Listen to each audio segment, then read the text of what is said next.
أعوذ بالله السميع العليم من الشيطان الرجيم بسم الله الرحمن الرحيم وصلى الله تعالى على سيدنا محمد وعلى آله وصحبه وسلم تسليما كثيرا كثيرا. Joining you once more with the series of the legendary military ideology of the Prophet sallallahu alaihi wasallam, the era of Ali ibn Abi Talib, the door of the city of knowledge, and we are picking up from page number 583. This is your humble orator Muhammad Israel. We are on the issue of Kufa. After the Battle of the Camel, Ali ibn Abi Talib radiallahu anhu came to Kufa, and Kufa became the seat of the Khilafat. He was directly in charge of Kufa and the provinces that belonged to it, and it gained a special position for the rest of his era. It was now the capital of the Khilafat, from which Amirul Mu'minin Ali ibn Abi Talib himself ran the affairs of the various parts of the state. It was the city to which the delegations came and from which the troops set out. That was also the means of attracting people to come and live in it. This undoubtedly played a major role in reviving commercial and development activity in Kufa throughout Ali ibn Abi Talib radiallahu anhu's Khilafat. He radiallahu anhu paid a great deal of attention to it and checked on its people himself. He was also keen to appoint someone to act as his deputy in running its affairs whenever he went away, or he was absent, when Ali ibn Abi Talib radiallahu anhu wanted to set out for Siffin, he appointed Abu Mas'ud al-Badri in charge of Kufa. When he planned to go and fight the Kharijite in Nahrawand, he appointed Haniya ibn Hawda an-Nakai, who remained there until Ali ibn Abi Talib radiallahu anhu was martyred.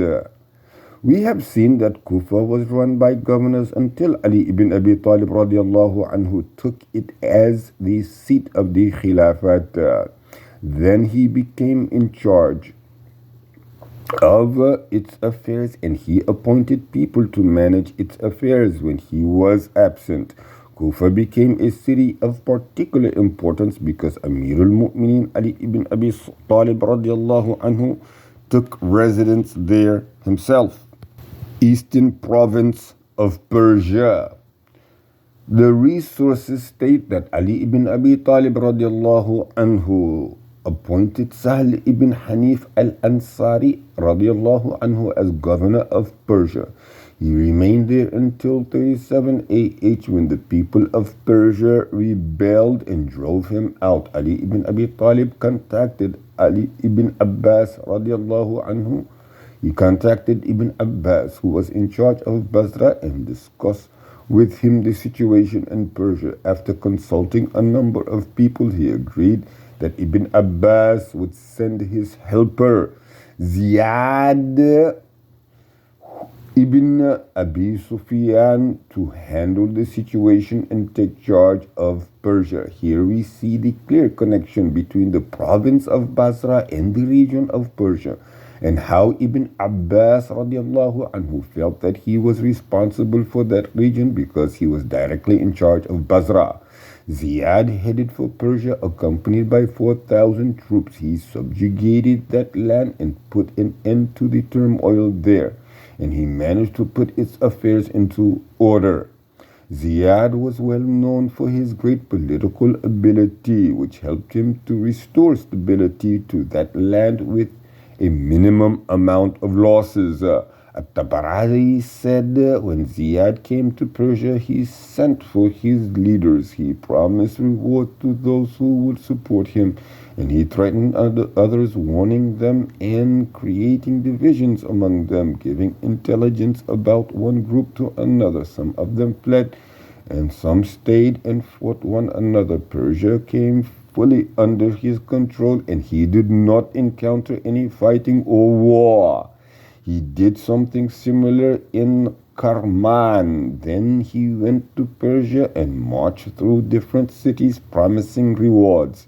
The people were happy with that and the country submitted to him completely. Ziyad put the affairs of Persia in order, built some fortresses there, and organized the land taxes. He brought order to many places that were under his governorship until peace and security spread throughout the land. Ziyad continues as governor of Persia for the remainder of Ali ibn Abi Talib radiallahu anhu's khilafat. He was the most famous of Ali's governors in Persia because of his political or his policies and his ability to control them. There were some administrative divisions within the region of Persia, and mention is made of some governors who were in charge of certain cities within that region. In the case of Astaqar, it is stated that one of its governors was Al-Mundir ibn al-Jarud, and there were some correspondence between Ali ibn Abi Talib radiallahu anhu and himself. Ziyad ibn Abi Sufyan also settled there and fortified himself after the murder of Ali ibn Abi Talib radiallahu anhu. The sources also mention Isfahan, which is regarded as one of Persia's largest cities. One of Ali's governors in that city was Muhammad ibn Sulaym. One of the most famous of his governors in Isfahan was Umar ibn Salama, who brought wealth and food from Isfahan to Ali ibn Abi Talib radiallahu anhu. Coins were minted in Persia in the year 39th year after the Hijriya. During the Khilafah of Ali ibn Abi Talib, they bear Arabic phrases as well as the date on which they were minted, and some of them are still preserved in the Iraqi Museum. Khurasan was a large province that was directly and indirectly connected to the province of Basra at the time of the righteously guided Khalifas. During the Khilafah of Ali ibn Abi Talib radiallahu anhu, a number of incidents took place in this province. Many of its governors and some of the rulers of its cities are mentioned. It is narrated that the first of Ali's governors in Khurasan was Abdurrahman ibn Abza. Another of Ali's governors in Khurasan was Ja'da ibn Hubayra ibn Abi Wahb, whom Ali ibn Abi Talib radiallahu anhu sent there after returning from Siffin in the 37th year after the Hijriya. The people of Khurasan had apostatized, and he tried to discipline them and bring order to the land once again. It seems that he did not succeed, so Ali ibn Abi Talib radiallahu anhu sent one of his commanders to Khurasan. He managed to make a peace deal with his people and bring its affairs under control once again. Sijistan was one of the regions bordering Khurasan. Both regions were to some extent connected to the governor of Basra, and there was usually an administrative connection between the two regions. The sources mention some of the governors in Sijistan at the time of Ali ibn Abi Talib, one of whom was Abdurrahman ibn Juza at-Ta'iyya. Ali ibn Abi Talib radiallahu anhu sent him to Sijistan after the Battle of the Camel, but he was martyred by some Arab thugs who spread mischief in the land. Then Ali ibn Abi Talib wrote to Ibn al-Abbas in Basra instructing him to send another Amir to Sijistan. Ibn Abbas radiallahu anhu sent Ribi ibn Qas al-Anbari, who managed to put an end to the revolution of the thugs and kill their leader, thus restoring order to the land. He stayed there until Ali ibn Abi Talib radiallahu anhu was martyred. Hamdan was one of the eastern border regions during the Khilafah of Uthman radiallahu anhu. It was distinguished by the presence of an independent governor. At the time of Uthman's death radiallahu anhu, its governor was Jarir ibn Abdullah al-Bajali. After allegiance was sworn to Ali ibn Abi Talib radiallahu anhu as Khilafat from the people in this region and then to come to him, he sent this letter with a reliable man and said, I have sent so and so to you, so ask him whatever you want to ask him and read this letter of mine to the Muslimin. Jarir came to Ali ibn Abi Talib radiallahu anhu in Kufa and he sent him to Muawiyah ibn Abi Sufyan. Then he went back and was exposed to some insults from some of the troops of Ali ibn Abi Talib, including Al-Ashtar and others. So Jarir gave up his governorship and went and joined Muawiyah in Syria. That happened just before the Battle of Siffin, Azerbaijan. Al-Ash'ath ibn Qais was in charge of Azerbaijan when Uthman ibn Affan radiallahu anhu was martyred. When allegiance was sworn to Ali ibn Abi Talib radiallahu anhu as Khalifa, he wrote to Al-Ash'ath ibn Qais asking him to swear allegiance to him and to receive the oath of allegiance from the people in his land. It seemed that Ali ibn Abi Talib radiallahu anhu asked Al-Ashtar ibn al-Qais to come and he joined Ali ibn Abi Talib in Kufa. Then he was present with him in all subsequent battles and took part with him in the Battle of Siffin. And in fighting the Kharijites, it seemed that Ali ibn Abi Talib radiallahu anhu appointed Sa'id ibn Sariya al-Khuzai as governor of Azerbaijan during this period. Then he reappointed Al-Ash'ath ibn Qais. Later, al-Balduhi stated that Ali ibn Abi Talib radiallahu anhu made it part of the province of Armenia. Al-Ash'ath ibn Qais did some important tasks for Ali ibn Abi Talib radiallahu anhu during his governorship of Azerbaijan, such as settling some Arab groups in Ardabil and turning it into a Muslim city, then building its mosque after al-Islam spread among the people.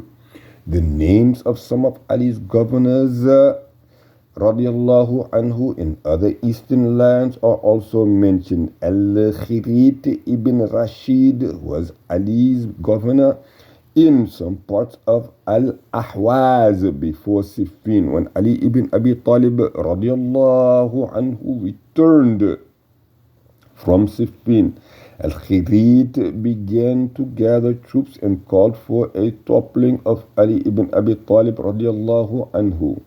And he captured some places. News of that reached Ali ibn Abi Talib, so he sent an army that managed to put an end to this movement and kill Khirit. This will be discussed later. One of Ali's commander in Al-Ahwaz was Masqala ibn Khubayra al-Shaybani. He bought some captives from some of Ali's troops and bought their freedom, but he was not able to pay their full price. Then he fled to Muawiyah in Syria. Khalifa ibn Khayyat mentioned Ali ibn Abi Talib radiallahu anhu's governor in Sind and stated that he gathered some troops at the time of Ali radiallahu anhu and he headed towards Sind after the people rallied around him. But he and the troops with him lost one of their battles and none of his army was left except for a small group. Another of Ali's governors was Yazid ibn Hajiyah at-Tamimi, whom Ali ibn Abi Talib radiallahu anhu appointed as governor of Ar-Ray after Siffin. Later, Amirul Mu'minin Ali ibn Abi Talib radiallahu anhu accused him of stealing from the public treasury, the land tax revenues. So he detained him in Kufa, but he subsequently fled to Muawiyah in Syria. In Al-Madain, the governor was Sa'id ibn Mas'ud al-Thaqafi, who played a principal role in confronting the Kharijites. A number of letters were exchanged among him and Ali ibn Abi Talib radiallahu anhu, and his commanders when the Kharijites tried to reach Al-Madain. Sa'id is regarded as one of the famous commanders of Ali radiallahu anhu. Perhaps the proximity of his city to Kufa was the main reason for his joining Ali ibn Abi Talib radiallahu anhu in subsequent battles. It is well known that Sa'id appointed his nephew Al-Mukhtar ibn Abi Ubaid al-Thaqafi in charge of Al-Madain in his absence. Ali radiallahu anhu got angry with Al-Mukhtar al-Thaqafi as a result of his unlawful handling of the funds from land taxes. The historian Abu Hanifa ad-Dunurid mentioned more names of Ali's governors in different regions. It is obvious that Ali ibn Abi Talib radiallahu anhu expended a great deal of effort to organize the provinces, and he suffered a great deal of difficulty and many problems in his position as Caliph. A number of provinces were lost to him, such as Yemen and Hijaz and Egypt. He never even gained control of some other provinces, such as Syria, Palestine, and neighboring regions. In the provinces that he did remain under control of his, such as Iraq and Persia, he suffered many problems, chief among them which was the trouble with the Kharijites who emerged in these regions, especially in the final years of his rules. Hence, stability in those regions was never complete because the original inhabitants of eastern lands such as Persia, Khorasan, and Sijistan launched a number of rebellions in which some of Ali's governors were martyred. Some of the most prominent problems faced by Ali were the disputes with some governors, as a result of which they gave up their positions. These included Jarir ibn Abdullah in Hamadan, Hafdallah ibn Khubayra in Al-Ahwaz, and others. He was faced with a number of obstacles that took up all of his energy and efforts. Thus, it is clear that Ali radiallahu anhu spent his entire Khilafah dealing with internal struggles, which in many cases prevented him from putting the affairs of those lands in order as he wanted to do. These problems preoccupied the historians who focused on them at the expense of discussing the administrative affairs of these provinces. Allegiance was sworn to Ali, and this is Bulletin 2, Appointment of Governors. Allegiance was sworn to Ali as Khalif. After the murder of Uthman radiallahu anhu, there was turmoil in different regions of the state as a result of Uthman's murder. Hence, Ali ibn Abi Talib radiallahu anhu was given allegiance in difficult circumstances in which the Islamic State began to lose a great deal of its stability and energy. This unrest emerged clearly in Medina itself, and things became chaotic in other regions of the state as well. The sincere advisors and consultants sensed the seriousness of what was taking place. Some of them offered sincere advice to Ali radiallahu anhu from the outset, especially with regards to his governors. Ali's attitudes towards the governors of Uthman and his appointment of his relatives. Ali's attitudes towards such governors, Amirul Mu'minin Ali ibn Abi Talib radiallahu anhu, understood fully that one of the main causes of the turmoil was that some people were not pleased with the governors of Uthman bin Affan radiallahu anhu. That was because of the numerous spread by the leaders of the turmoil against Sayyidina Uthman bin Affan radiallahu anhu and his governors, not because they were incapable or unjust. Many contemporary writers, however, in their discussion of Ali's policies in appointing governors, start by saying that Ali radiallahu anhu would not have agreed to leave Uthman's governors in their positions for 1 minute after he was appointed Khalif, and that what prevented him from doing so was his religious commitment and sincerity. how terrible this accusation is against Sayyidina Uthman bin Affan and his governors radiallahu anhu. I have refuted it in many books, Taysir al-Karim al-Manan fi Siratu Uthman bin Affan, where it was devoted, or I devoted an entire section to discussing the facts about the governors of Uthman. Whoever wishes to know more may refer to such publications. Those who criticize Osman's governors relied on reports that are well known to be worthless, such as A. The report narrated through Waqidi that Ibn Abbas said, Uthman summoned me and appointed me in charge of the Hajj. Then I came to Al-Madinah after allegiance had been sworn to Ali. I went to him in his house and I found Al-Mughira ibn Shu'bah talking to him on his own. So he told me to wait until Al-Mughira left.